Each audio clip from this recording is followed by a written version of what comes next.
On the last episode of Suncoast Snapshot, we asked a panel of experts about how funding from United Way Suncoast and Florida Blue has helped mitigate the eviction crisis. On this episode, we speak to them about how they see the crisis playing out. Here's Tom DiFiore, Bay Area Legal Services attorney and team leader, Robin Stover, Deputy Director for Housing and Financial Security for Gulfcoast Legal Services and Manatee and Sarasota counties, and Josie Rocco, Chief Operations Officer at University Area CDC, to tell us more. Tom, let's start with you. What are you forecasting in the eviction crisis? Well, I think one of the key points is the protection from the Center for Disease Control is set to expire June 30th.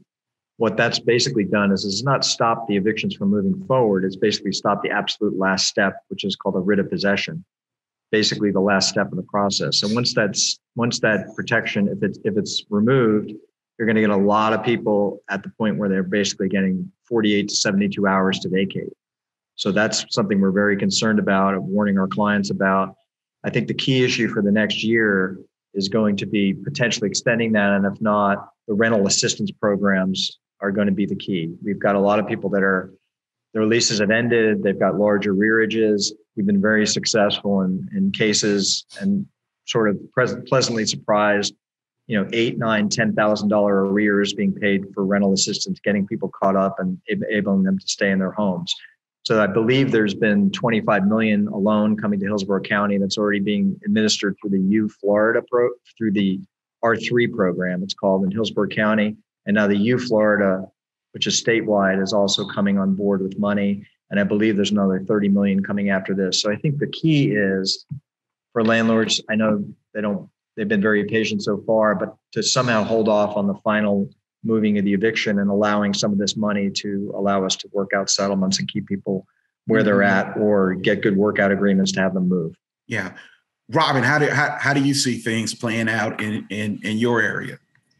Well, I was on a very interesting call today with with many housing attorneys in Florida. And one important point that I realized was that the CDC moratorium was meant to address a crisis health situation when people couldn't move because of the pandemic and of getting COVID. But now that the vaccine is here and people are becoming vaccinated, that crisis situation, that health situation is no longer really operative. So I do think that that this moratorium will not be extended in any way, shape, or form. And it could come to an end at the end of the month. So, because now the crisis is financial. It's not really a health crisis. Now it's a financial crisis.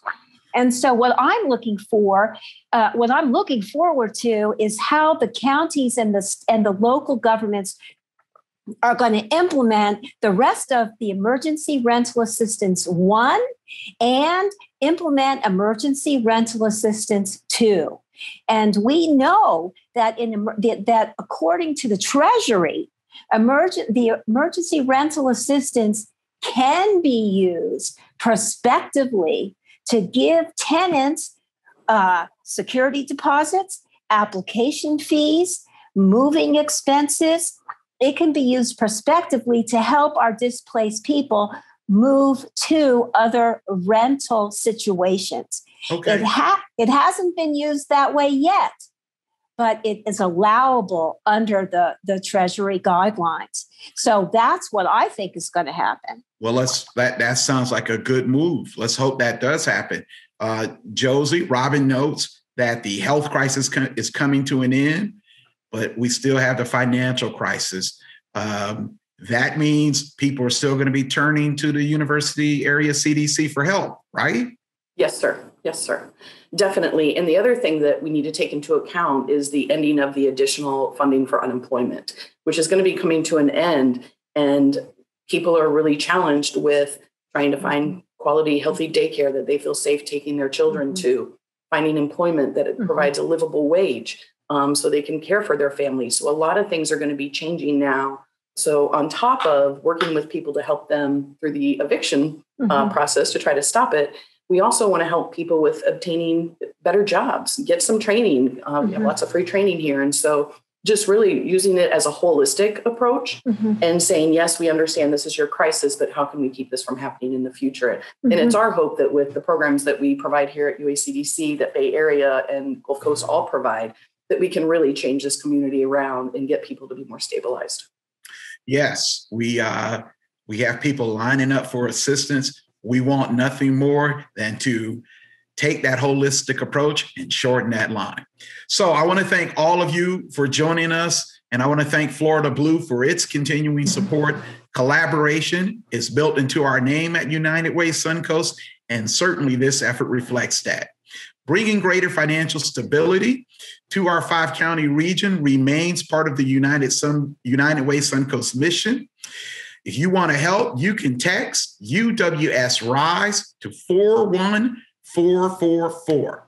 And remember, as always, united we rise, united we win. Thanks, everyone. Thank you. Thank you. Thank you.